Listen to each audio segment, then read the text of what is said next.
Welcome to 1 Million Cups Kansas City. My name is Courtney. I'm one of your community organizers, along with Kyle. Tyler and John is in the back on video today. We would like to welcome you. We are a weekly entrepreneurial community that we have two companies get up and present for 6 minutes, and then we open it up to our esteemed expert panel and then the audience for Q&A. So if you have a question for one of our presenters, please raise your hand and we will come around with a mic. I would like to introduce our expert panel, Quest and Bree. Will you please stand up and tell us a little bit about yourselves? Good morning. Come on, we can do better than that, Kansas City. Good morning.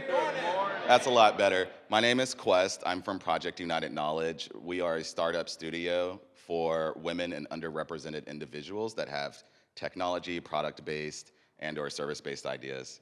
And that's what we do. Thanks, Quest. I'm Bree Schmidt. I work with Darcy Howe over at the KC Rise Fund. For those who aren't familiar with the KC Rise Fund, we manage approximately $15 million right now, and we sidecar larger venture capital institutions and really try to attract capital into the Kansas City community through investing in Kansas City early stage companies. So we have 5 current portfolio companies and are looking to put capital out on another 5 portfolio companies within the next week. So happy to chat more with anybody who wants to learn more about that. Thank you both for being here. So I'm really excited to announce our first presenter. Last year they were a Launch KC grant winner, and then recently they have been in the news about coming to Kansas City. I know the EDC has been really championing for you guys to come back to Kansas City. So we're excited to have you. I would like to welcome Christina and Slavi with BlyTab.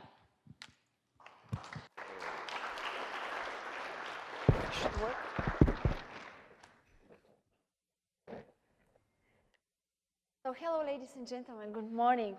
My name is Christina. You can hear me well, yeah? My name is Christina, and together with Slavi, we're more than privileged to be here today and to present you BlyTab, the world's first tactile tablet for people with sight loss. Let me tell you what's our story and why we're here today. Actually, both of us are originally from Bulgaria, a small country somewhere in southeastern Europe. We were really sick and tired of being last. Bulgaria is last at so many things. Bulgaria is last in innovations, the last country in Europe in innovations. Here we are, where we are, right at the end, right at the bottom. The country that doesn't value innovation. Even worse, according to The Economist, Bulgaria is the saddest place on earth, according to GDP per capita, and we were living there. But still, nevertheless, we managed to have a solid background, supply chain management, and industrial engineer. I actually was the only one female engineer in the whole technical university with 2 golden medals. But still, at that time, I have one idea. During my last year at the university, a blind colleague of mine asked me to sign him for an online course, and I did it. It's a normal thing. But exactly at this moment, I realized that there is no innovation in this market for more than 40 years. What's out there on the market today? The so-called Braille note-takers developed more than 40 years ago with only one single-line Braille text, which is 5 words in English, and with extremely high price. This price ranges between $5,000 and $8,000. And the reason of this is the old, bulky, and limited piezoelectric technology currently used by all manufacturers on the market, and exactly this leads to low literacy rate among blind children. We want to change this. But in Bulgaria, nobody believed that this could be possible. Nobody believed in the idea that a female engineer can do this. So we changed the country. We moved from Bulgaria to the heart of Europe, to Vienna, to Austria, where we started everything from scratch. I still remember how we didn't have nothing. No home, no friends, nothing. And we just started with the great idea to help millions of blind people worldwide. Soon, we developed a team of 10 of engineers, hardware engineers, software engineers, and designers. And together with Slavi, we started some developments. So hello also from my side, I'm Slavi, and thanks to our extraordinary team of engineers and my expertise in nanotechnologies and chemistry, we actually developed completely new actuating technology. So here is how it's working. So when we have air pressure into each airflow channel, we can control each Braille dot. So we do not use any mechanical elements, and this is the first company among 64 tried to do it for more than 40 years to actually achieve it. So from this stage, we scaled the technology and produced the world's first tactile display, where you can see here, without any mechanical elements. And now, we can control thousands of Braille dots individually. So thanks to this, our technology was announced this year in CES in Las Vegas as one of the most groundbreaking technologies for 2017 by TechCrunch and BBC, because we can have much more applications than only tablet for blind and visually impaired people. So in the end, the blind person will be able to read, write, surf, and connect with friends. And here is our competitive advantage. As you can see, BlightUp can represent one whole page in Braille, and this makes it the first digital e-reader for blind people. And all of this comes at an affordable retail price of only $500 US. And if we can compare this, we are at least 10 times cheaper than any Braille product on the market. And of course, it can also represent images and graphics on the tactile screen. But what about the market? Well, worldwide there are more than 285 million blind and visually impaired people. Just in the States, there are around 26 million people who cannot use properly the digital content. But how are we going to reach millions of them? How are we going to put BlightUp to their hands? Well, thanks to our global media coverage and our proactive approach, we proved our customers' willingness to buy BlightUp and our working business model. We already partnered with dozens of non- and for-profit companies. After our official launch at the Mobile World Congress in Shanghai last summer, we immediately get more than 2,500 pre-orders from direct users. Google Org also invited us in Mountain View to discuss how to make BlightUp accessible for everyone. And today, I'm really more than happy to share with the Ministry of Technology and Education in Kenya has already requested 10,000 devices to make their schools accessible for everyone. Actually, the first time we understood about Kaufman Foundation was in Denmark, when BlightUp was awarded as a global winner and most investable company by the Prince of Denmark, and Kaufman Foundation was one of the main partners there. As next I was actually privileged to be awarded as European winner of social entrepreneurship and disability, and this year as the Woman Innovator Under 30 by the European Commission, which is really a top level, and I'm privileged that for the first year they gave actually a female engineer such a prize. BlightUp reached top levels, but not only in Europe. It's not only the best European technology scale-up in digital and well-being, but also we were awarded by the States, by the Berkeley University in California, where BlightUp was chosen among thousands worldwide because of its innovation and social impact. And because all of them, these are not just the words, all of these helped us to build what we have from scratch. We don't have any investors. We didn't give any equity. We did everything within these 10 heads we have in our team. From the beginning, from the company establishment in 2014, we adopted the Irish social metrics and integrated the social impact into our business model. We were approached by more than 40 universities, leading universities worldwide, among them Harvard, MIT. We did user testing sessions with 3,000 beta testers, among them 300 children from 34 countries. And this was the reason why BlightUp was chosen as a best practice of integration of disability through innovation, and myself for commitment to the global social entrepreneurship.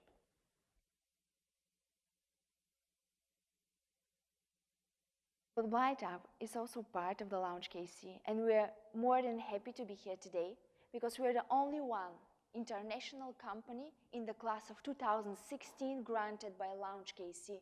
And this was the reason why we decided that's the time to scale to the States. That's the time where we can find the right ecosystem, the right contacts and network, so we can scale also in all of the states here. That's why we moved just 3 weeks ago here in downtown Kansas City. This is a picture of our first Memorial Day here. It was really nice, and we're really happy to work with all of you to know what are your thoughts. How do you think that BlightApp can be part of your network and ecosystem? How we can help, not only you, us, but we can help you so that we can raise awareness among people about disability, digital, and tech inclusion of people that are not excluded. They are part of our community. So we're really happy to have all of your thoughts, because at the end, we strongly believe that BlightApp can change million lives worldwide. It can really boost social and digital inclusion with just one piece of technology, because we all are living in 21st century.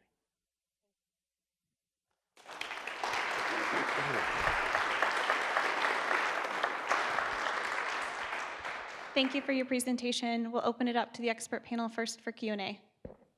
Sure, yeah. No, thanks for the presentation. It was great. I guess my first question, and I think a lot of people's questions in the room, is why Kansas City? What brought you to Kansas City? It looks like you guys are, world renowned. You have, many awards in Europe, and it looks like you guys have been around the US as well. So why KC?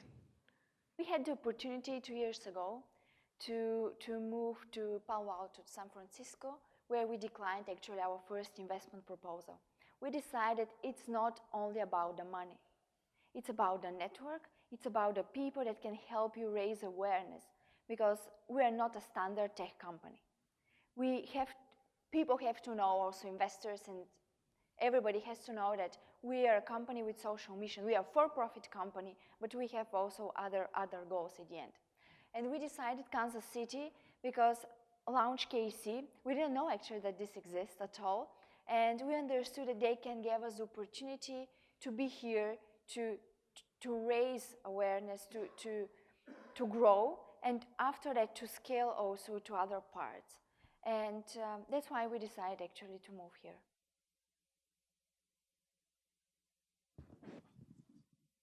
So thanks for the presentation. Awesome presentation. Thanks for the last 2 years of the journey that you guys have been on. So could you tell us, I guess, a little bit more about how it actually works, and why did you guys choose to go with the Android operating system? Yeah, maybe it's a more technical question. So this is our pre-production, I would say, like, device. So one of the main questions in the technical area is why only Braille? So why people cannot use audio, listen everything? And we actually embedded this. So actually, visually impaired people can use audio, YouTube, Google, BLIT, Gmail, Docs, as well as Braille. So it's actually, we actually innovated on 4 levels. And how it's working is you just open any ebook, any text file, any PDF file, any docs file, so everything. So you open the ebook, and if you press one button here, everything is converted in Braille automatically. So you can go to the next page, etc., or only use the audio features. And why Android? Because we also want to give the opportunity for other developers, because it's an open source platform, of course, to contribute for our platform. Because this is just the biggest innovation of Apple and iPad is not the iPad, it's actually the App Store. So we want to give the opportunity of any developers to contribute making apps for BlightApp specifically, and we decided to be open source.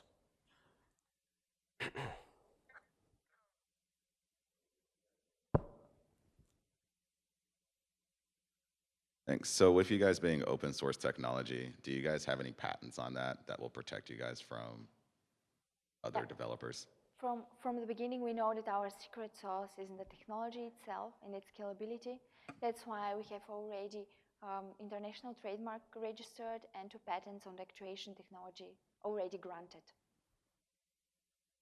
Could you guys talk more about customer adoption? How many people are using the BlightApp currently? And then secondly, I think you mentioned 26 million of the 285 million who are blind or visually impaired are in the United States. So that's about, I would say, 10%. How are you guys going to reach those in less developed countries? Thank you. Thank you for this question. It's really about how we're going to reach the customers. Our goal is not to go to all of the around 300 million. It's impossible. Well, our strategy is first to go online. We have already on our website a platform where you can register and you can pre-sell at the moment online. As next step, we are going to scale through global distributors. It is also for the United States. Every state has its own distributors for assistive technology products. First, we are going to the traditional way using them. And on third place is developing countries, as Kenya, for example.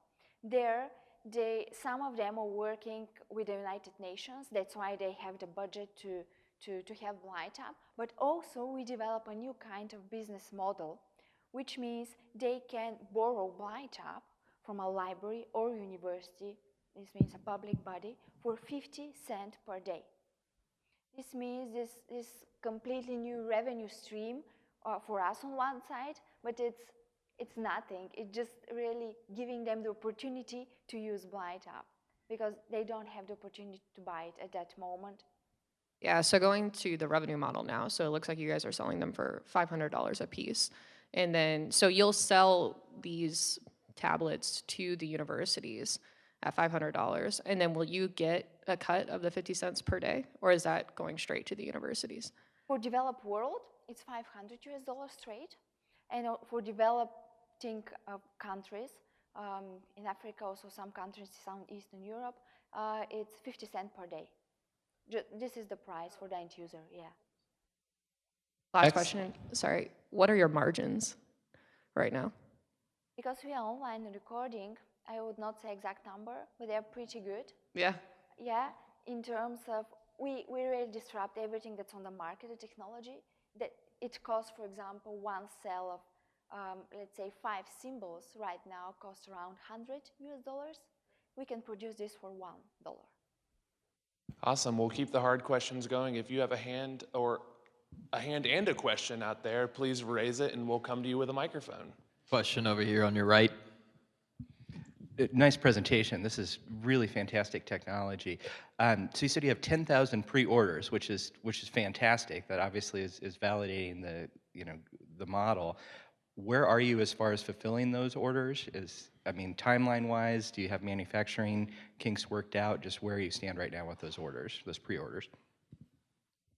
For this question, it's our biggest order from the ministry, and the main thing is right now. Actually, we didn't mention that we're in fundraising mode, so that in the upcoming 3 months we can set up our production line here in the States, where we can assemble the standard components and our innovative display. Once this is done, we can start first fulfilling the biggest pre-order we have. This is our first goal, because on this way we can prove that we can deliver BlightUp on time. We can get a lot of traction after it going to individual pre-orders. Question in the center. Is there a revenue stream for licensing this technology to some of those other manufacturers who are already in the space and have the connections? Yeah, so we've got a lot of requests, even for like crazy ideas. Just our technology to be applied in different industries like smart textiles, like robotics, like this kind of industries.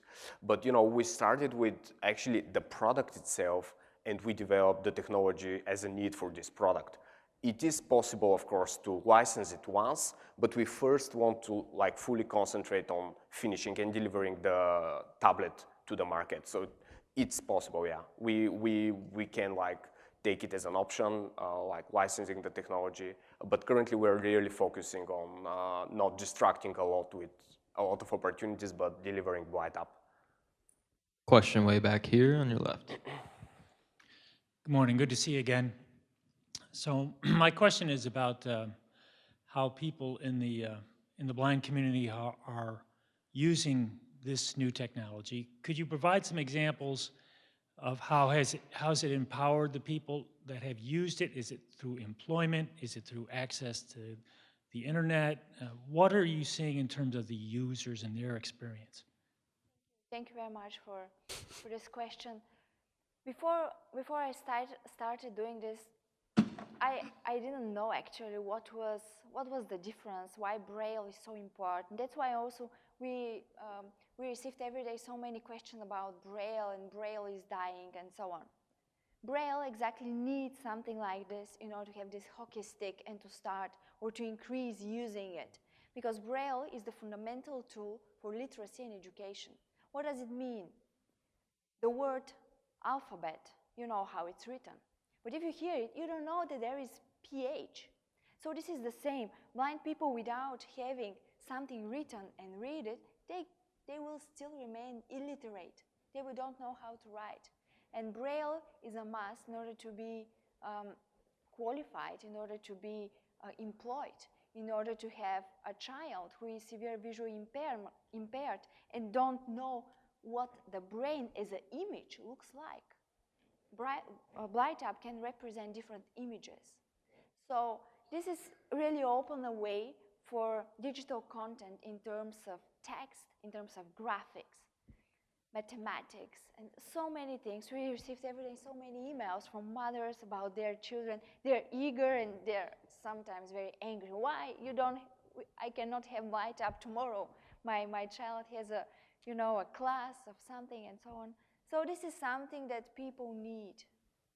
That's why, on one side, there is no push because there is no innovation in this market for more than 40 years. We don't have any push to start to produce it tomorrow or in 3 months, but we want to do it. Question up front. It's actually more a comment about your presentation. You saw a global need and you have satisfied that need, and I'm extremely impressed. What you're missing is a person that is in the local community that you have trained in the use of the equipment, that is sitting up on a stage and actually using it and broadcasting his activity up to the screen. If you had that component, it would greatly improve your presentation. Another question back here. Kind of two questions. You kind of answered one already. I was kind of curious to educate myself. Has there been a decline in the adoption of Braille over the last few years? Or is that still the primary way that visually impaired people are able to access content? And my second question is, what content are you having trouble with? You mentioned you could do PDFs and Word. Are there certain things that this device has trouble with right now? Yeah, so maybe I can handle the question. So yes, if you go to the statistics, you will see that there is a Braille decreasing among blind people, etc. So there are several things that keep this to happen, and one of them is the price of the device. The device is out there, so they're like for $5,000 up to $13,000 US, and in the end you are buying a keyboard, so no one wants to buy it. And there's no innovative digital product so far that can offer you everything. And the point here is if you are a blind person, if you want to be an employed person, you have to know Braille. And the employer will insure you a device. So that's 100%. So if you don't want, you will not learn Braille. If you don't want to learn new language, you will not learn Braille. So this is an exclusion in the end. So that's why BlightUp is a social product. That's why actually we dropped down the final retail price so low so that we can distribute to schools, museums, and really turn the statistic down, because blind people actually needs this. And by the way, Braille is a universal language. So it can output Chinese, Japanese, Hebrew, English, Cyrillic, so everything in the end. The second question regarding what's the challenging? So we can output any text file so far, and we're working on having the graphics. So just imagine you're opening, you open a website with a lot of images. So how are we going to output these images on a tactile surface? So the point here is we remove all of the texts and images if needed, and we just take the images that are this one here, which are with low pixels, so that we can really have a real representation on this. But this is currently something we work on, and we solve any challenges with the texts. Yeah, if that answers the question. Question in the center. Nice job. I know a few blind people, and I know what they struggle with. Couple of questions. It's two. I really have two, so you can keep them short because I know there are a lot of other questions. You said no mechanical. Yeah. However, you have to generate air or a vacuum. Yeah. So I'm curious how you do that. The second is, can a blind person actually use this to create text or other types of output for sighted people? Because your keyboard is not tactile, at least it doesn't look Yes. like it is, so I'm curious. Yes. So it's again a bit more technical question. So yeah, we have like the point is we don't have any mechanics in the display itself. Of course, we have some standard electronics and components inside to generate like low pressure that we need. So yeah, we have some parts from this question. The other innovation that we actually created, I'll show it to you, and you can see it here. We have a touchscreen keyboard, which is another innovation. So it acts as an input method for blind people. And how it acts is, maybe you can help me. Yep. So the person just places the fingers on the screen. So now you can start typing and have inputs. So this, by the way, is the standard Braille keyboard that everyone is learning. So they know, blind people know how to write it, use the combinations, so it's straightforward. Just, of course, the learning process is fast. It really depends on the person, but yeah, so that's how we have input. Meaning we had a physical keyboard, just like buttons at the second part. But of course, after that, we have to think about user interface, and also small children were not able to push the buttons. Oh. And now with the touch screen, it's much more easier there. So. Another question back here in the center. Thank you. Just to clarify the Braille question, I have a friend who was recently blinded in an accident, and he's not conversant with Braille yet. Do you have to be conversant with Braille to use the unit? Do you have to know Braille in order to use the unit? No. The main thing is BlindTap is the first device that combines one whole page in Braille, but also text-to-speech or voiceover. So what, for example, adults that became blind later in their life can do is to start with a voiceover and listening what perhaps your friend is doing right now. And after that, if they want to read their messages in private, for example, they can start learning because it's a simple code through the time. So, and after that, they can start using Braille and also use BlindTap. So it's not a must to know Braille to start using it. We have a question back up at the front. If you were to never get an investment from one of these VC firms or angel investors, how many of these tablets would you have to pre-sell to release it to the market so you can actually become a company? The last part of the question, I didn't get it. How many tablets would you have to pre-sell ahead of time so you guys could have enough capital and money to actually start building these and delivering them out to your customers if you were not to get an investment from anyone? Once we sell 13,000 devices, we are going to reach our break-even in the second year sales. This means once we sell 13,000 devices, this year in 2018, we are going to be on a break-even. Question in the center. I don't know if you're aware of it, but in Kansas City, Kansas, they have the State School for the Blind. Have you been able to reach out to them and get any information or feedback on your device? So yeah, so we heard about the school, and we are glad that we work with EDC in Kansas City. So they help us a lot in getting us, in front of people, the community. So we're here from like 3 weeks. We needed 1 week for just settling down. So we're just starting, but we're sure we will go there. Yeah. Also, Alpha Point is another public body that we would like to visit. Another question back here. You mentioned that you were manufacturing in the United States. Isn't the electronic supply chain in Asia, so why the United States for manufacturing? Yes, so I can, yeah, perfect. So first we have to create jobs, right? No, so of course, so our, like the screen you see here, it's the first tactile screen ever. So if we outsource this to China or Asia, Taiwan, whatever, so we are, expose ourselves to be copied a bit faster than we might if we produce it here. Of course, the standard components as the touch screen, the housing, it will come from there. So we just divide both options, and the final assembly will be here. That's what we estimate. All right, guys, our final question for you is, what can we do as a community to help you? We thought a lot about this question, and the first thing actually we need is to raise awareness.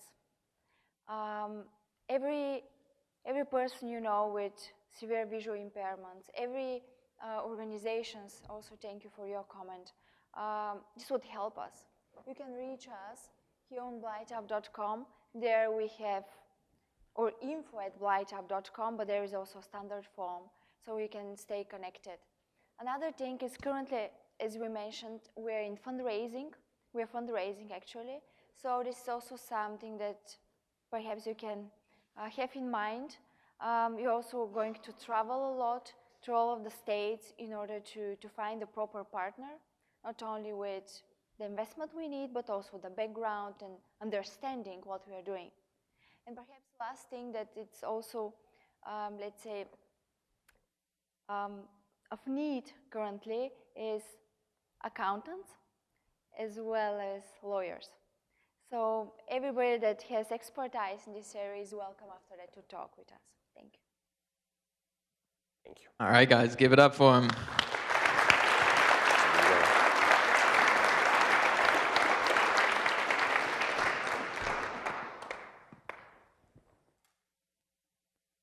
All right, guys, got a couple announcements.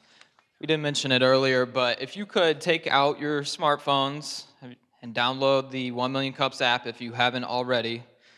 Take out your smartphones. Check into the 1 Million Cups app. Let's leave these guys some feedback and be prepared to leave our next presenter some feedback. Our audience connection question for the day is, well, raise your hand if you need help with your possessions. They are more. Raise your hand if you need help with social media. Nobody? Oh my gosh, I need help with social media. Okay. Raise your hand if you do social media, if you help entrepreneurs. This guy right here. Okay, and you back here. Okay, we're gonna meet over here and talk about how we can help each other. So make sure we get together after the presentation. And last, we have Mug Club, my favorite part. Raise your hand if you've been here 10 times or more. Okay, put your hand down if you have received a mug already. I don't know if there's a hand remaining. Back here, okay, I see you. Courtney's gone. I'm coming, sorry.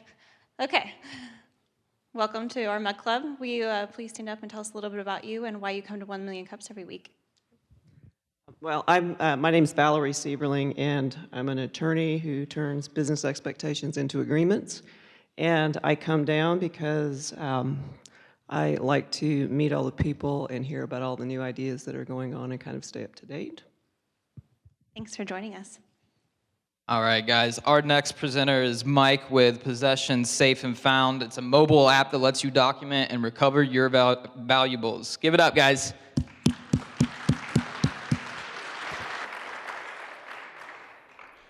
Good morning, everybody. I just want to thank everyone for the time they've given. I know how difficult it can be to find an hour in the middle of the week. My name is Mike Friesen. Like many of you, I have certain things that I can't live without. One of those was my laptop. This was my laptop. There were many like it, but this one was mine.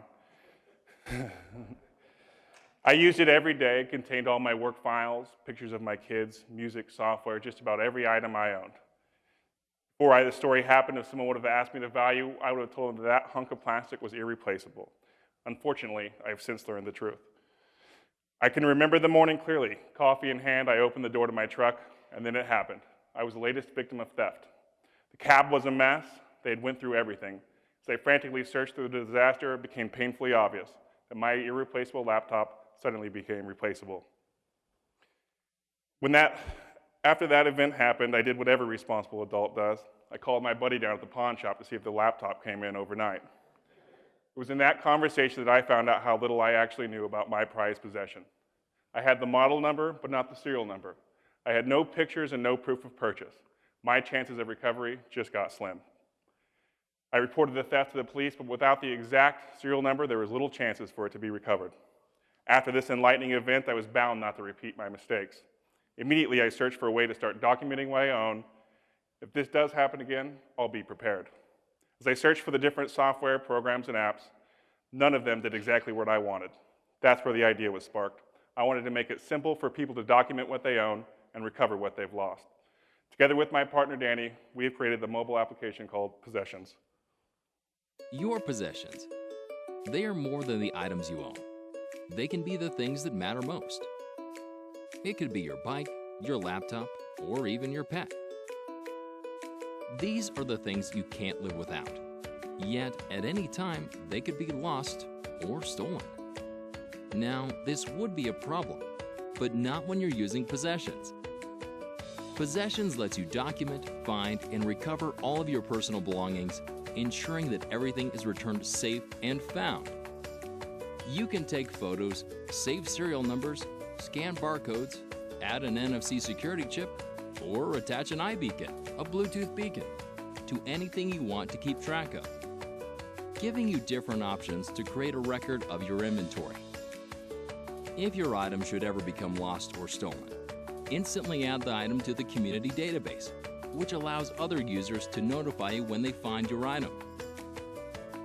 You could even get a notification when the iBeacon is tracked by another user. And being part of the Possessions community means you can help others find their lost items as well. Post items found in your area, message directly within the app, or keep your phone in your pocket and Possessions will do all of the work. Possessions is a secure digital safeguard, ensuring items that are lost, stolen, or found are returned to those who value them most.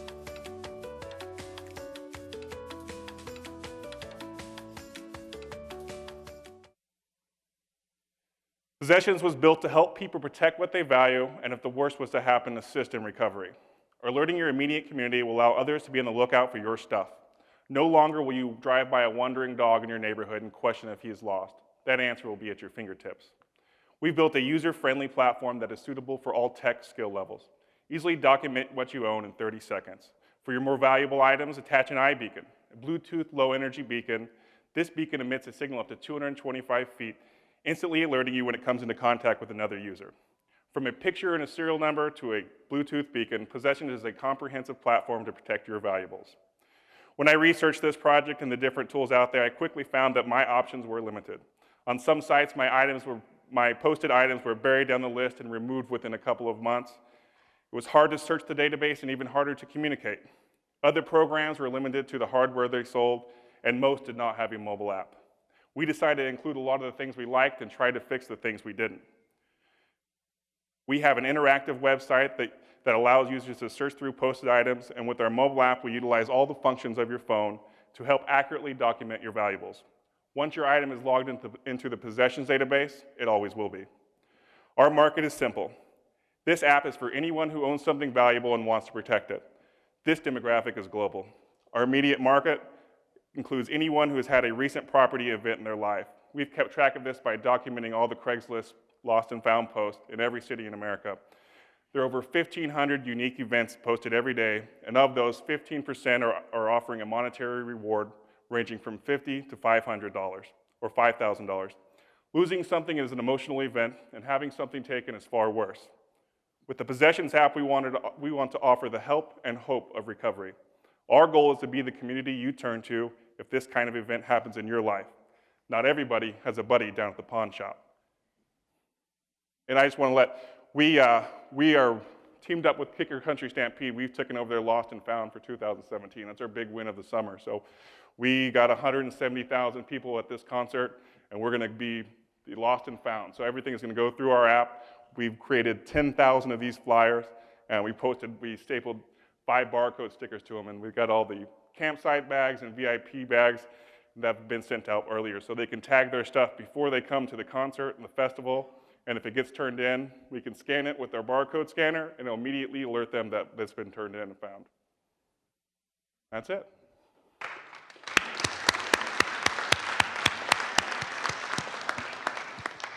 We will turn it over to our expert panel for the first round of questions. Thank you for the presentation. I guess my first question, I have 2 dogs. So my dog is lost. Yes. Now, what is the method of recovery if I'm using this? Is it just a simple post? Yeah, so there's a couple different things you do. So if you just took a picture of your dog, or if you have a picture of your dog, we probably call that a post-mortem post. So it's something you haven't saved inside the app, but you can post it, right? So you can immediately create a digital posting of found of your dog and then post it, and then you could share that through your social media. And if someone finds it, they can go through the app and search. We have a brown dog. They can search that in the search bar, and it will bring up any brown dog in your neighborhood. So that gets me to my next question. Yeah. The people who are using this, who are not actively looking for something they lost, Yes. they will have to go into the app and proactively say, oh, I wonder if I've seen any and all of these things. Are there push notifications to say dog Absolutely. is lost? So like with the Bluetooth beacon, if you put a beacon on his neck and he walked by a phone within 225 feet, you get a push notification that you've been in contact with a lost item. And you could click on that, and then it would say, hey, this person lost this dog, and what we're doing next is monetary rewards. And so we're gonna make you be able to deposit a credit card with that reward. So if you recover that, we're gonna transfer that reward inside the app. Cool. So thanks for the presentation. Yep. Awesome presentation. Like the video. So how are you going to get customers? Because it seems like your app only works, like if Bree and I were on the app, right. We would actually both need to be on the app and have that beacon piece. So if she's walking around downtown and my dog's walking around and happens to walk within distance, you're going to post it on the map. So how are you going to get all of these hundreds of thousands and millions of customers to be on this platform, so the next time this happens, my dog gets lost, I can find my dog really quick? I think some of the things we've turned to this summer was attacking people's lost and founds, like at Sprint Center and different community stadiums. And I'm in conversation with Southwest Airlines and how they control their lost and found. They don't have a streamlined way to do it. So the idea is to create lost and found centers throughout the communities at festivals or stadiums or events, and that way they can get the app and they'll have it in their hand. Another way we could do it is the monetary reward. So just having the phone in your pocket and you're walking down the street, and if you come in contact with a beacon with a reward, there's a chance for you to get money. Can you talk about the methods of inputting your items whenever you first log on to this app? Say I want to go input all of my personal belongings.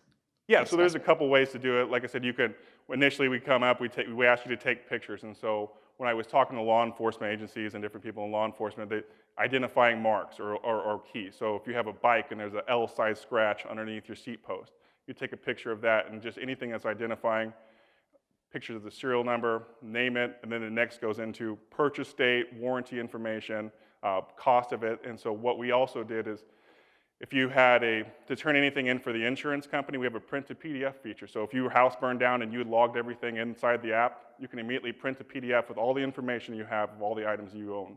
And that could be immediately sent to any insurance agency or even for your own self. Right. So more of a tech question. Is there like an API that you guys have developed that I might be able to take and embed in my app if I had a bunch of drivers driving through the city for maybe oil changes that they were doing? So I got a fleet of 100 vehicles. Could I technically, for my lost and found stuff as well, since I have all these tools, but doubling since I have 100 people driving through the city, wouldn't that technically help you if there was something that we could embed into our apps? Into your apps? Yes, we haven't got to that stage, but that would be something that we wouldn't be afraid of. And so that's where I've been talking to different people who have tools and don't have logs of them, and that's definitely something we haven't gone to, but we'd definitely be open to. Thank you, experts. We'll turn it over to the audience for questions. Get those hands up. Question on your right. Yep. Nice work, man. I like it. Thank you. Can I rub 2 pennies together and give you a couple cents? Yeah. I think that the money for possessions is in what you're doing with Country Stampede. Yeah. Just makes a lot of sense to have barcodes ahead of time to track stuff. And I think the big money for the platform is in an acquisition of the software onto a platform that already has the users, because user integration is the only real challenge that you've got at this point. So finding a platform with a ton of users and then financially incentivizing participation through an app like Facebook or Instagram or something where background data is always running. I think that should be your true North Star. And in the meantime, to prove concept, do stuff like this Country Stampede, because that's brilliant. Yeah, no, I feel the same exact way. Cool. Okay, another question right here on your right. Thank you. It's a very nice presentation. Contractors, particularly job site contractors, continually are having equipment and tools stolen. Have you thought about working directly with some of the insurance companies who really focus on ensuring that type of material and equipment, and seeing if they can drive their customers to use this app?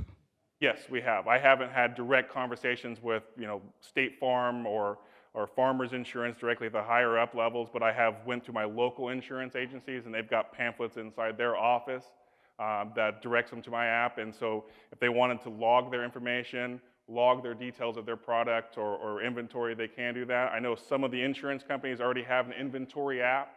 And so what we do, I think what we've done differently than just an inventory app is we've added the split side of recovery and being able to, if something was stolen and then walks into a pawn shop and they pull out my app and they scan the barcode on there, they're gonna immediately know that item was posted stolen. So I think that's a good side of things, to recover the things that are stolen or lost for insurance purposes. Question up front. Yeah. Is it Matt? Mike. Mike. Yeah. Hi, Mike. I'm Steve Stryker. I'm Hey, a nice lawyer to at Lathrop and Gage here in Kansas City. So lawyers, we like to pour a little cold water on things, but one thing that companies like yours have to consider, and I wonder if you have, are the terms and conditions with your users. Okay, if you just self-help recovery of stolen items, people don't realize how deadly it is. Not again, man murder trying to confront iPhone thief. 15-year-old girl killed trying to stop iPhone robbery. Man uses iPhone app, murdered. There's about 100. Last year there was, I think, over 300 people killed trying to do self-help recovery of stolen items. What are you doing to educate your users to not get killed trying to recover their stolen items? Currently, I'm not doing anything about that. I have a terms and conditions that absolves us from some of those things, but I haven't addressed that. That's something that hasn't come across my desk yet. Obviously, that needs to be something that comes across my desk, because we certainly don't want to be responsible for death or encouraging someone to go and recover an item that's stolen. So that's something I haven't looked into yet. Question in the back center. Hi, great presentation. Tile currently has 1 million downloads on Google Play alone.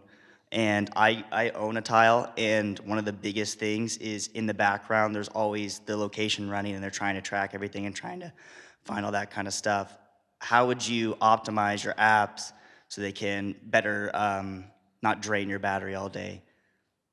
So there is some new stuff through Android that has limited the power of searching for the Bluetooth technology with the Eddystone. So we haven't crossed that bridge yet, but we do have some ideas of how we are going to cross that bridge as far as location services and when it comes into contact with beacons, UIDs, and stuff like that. So we haven't acknowledged that yet. Question on your left. Yes. Hi, I'm Dan Prince. I'm with Illuma Software, custom software developers here. And I'm looking online to see where this is at. Do you have it on Android? Yeah, we have it in both Google Play and the iOS store. And is it called Possessions? Possessions Safe and Found. Yep. Okay, I didn't find it on either one of those. So I'm just curious where you're at in the production of the app. Is it fully launched? Are you guys supporting it this time? Yeah, it's fully launched, and it's on both Play stores and iOS App Store. Are you doing anything to advertise it? Yes, as much as I can. I'm bootstrapping everything, so the idea was to maybe pivot from some of the advertising I'm doing and then start doing some of this. So we did advertise it, but it was, comes back to the chicken and the egg situation. So we wanted to create the chicken and the egg. So I know you talked a little bit about obviously the app in your presentation, but we kind of want to know a little bit more about you. Okay. So why did you decide to become an entrepreneur? I think I've always had that spirit throughout my whole life. I come from the fire protection background, and so what that means for me is I was constantly going to businesses and asking for their, asking them to take my service on, and I've grown from doing fire extinguishers to alarms to sprinklers to special hazard systems. So just something in my blood, and it's just something I'm passionate about. So working for myself is what I want to do. Wes, do you have a question? We have a question over here. Yes. How do you guys make money? Currently, we have the ability to sell the beacons. We eventually want to run through rewards through the app, and then the third, once we get it branded enough people, we want to do software as a service. And so some of our ideas on that are some of the watchdog features that we have, and then end-to-end encryption. So it would be $3 a month, and you have end-to-end encryption and those watchdog features turned on. Question in the center. Yes. Hey, I have a background in product development and quality, and so I look at the stickers, and I wonder the longevity and the lifestyle or the life cycle of the stickers. Say if you've got it on a bike, and that bike's outside, how long do these last? Do you have problems with them, disintegrating? What's your plan for your people? Oh, the battery lasts a year. And so, they're disposable stickers. They're completely encapsulated into a rubber-infused, shape, whatever we want to be. So our plan eventually with the Bluetooth stuff is not to get a whole bunch of overhead and creating Bluetooth beacons, because there's 50 different people that create Bluetooth beacons. What we want to do is feature those beacons on our app. So whatever beacon you have, we just want to look for it. We don't want to control it. We don't want to make it beep. We don't want to make the keys go ring. We just want to see that unique identifier, which would be a serial number for that piece of property. And so eventually we'd like to feature everybody's beacons on our app. Question back left. Yes. So the sticker, if my bike gets stolen and the thief takes that sticker off, then it's done, right? Unless you saved all the serial numbers and pictures of your bike. So the Bluetooth feature would be done, correct. Yeah, okay. So the ability for somebody walking by with the app to notice that my bike is stolen, that's attached to the sticker. That's correct. So in theory, the more popular and well-known you get, the more people are going to recognize your stickers and know when to take them off. So correct, unless they're hidden on the piece of property. Okay. Because you could fold those up and stick them in the handlebar and put your grip over it. All right. Oh, so they don't have to actually be visible for it to work? That's correct. Okay. Question here in the front. I think he almost answered my question, and very simple. If I was a prankster and a thief, I would actually take the label off and apply it to a police car or something creative. So I see your application as a very good recording device, but any sticker that can be applied, be it serial number or tracking device, yeah, I can obviously also remove and put it somewhere creative, like a trash truck. That's correct. Question in the center. So what do you think has been the biggest challenge for other beacons, other services like this in terms of adoption? I think it goes back to what I was saying before, is that I think that we want to add layers to our protection. So whether it's a picture, whether it's the serial number, or NFC chip, or a Bluetooth beacon, there's different things that we can do. So with the tracker or the tile, if you lost your keys without one of those, there's no way you're posting to their app for it, but you can post to our app for it. And so adding those different layers of protection will hopefully bring everybody in. And then, if you're not a Tile subscriber, hopefully the in-app monetary rewards for those items that are lost bring you into the community as well. What does the next year look like for you in Possessions app? The next year is going to be hopefully keep doing festivals in large places like this. We're working with a guy out of Sri Lanka who does NFC thread, and so basically what it is going to be a digital tag. And so he's created, NFC chips are these wound antennas, and you can run your phone over them, and they give you information.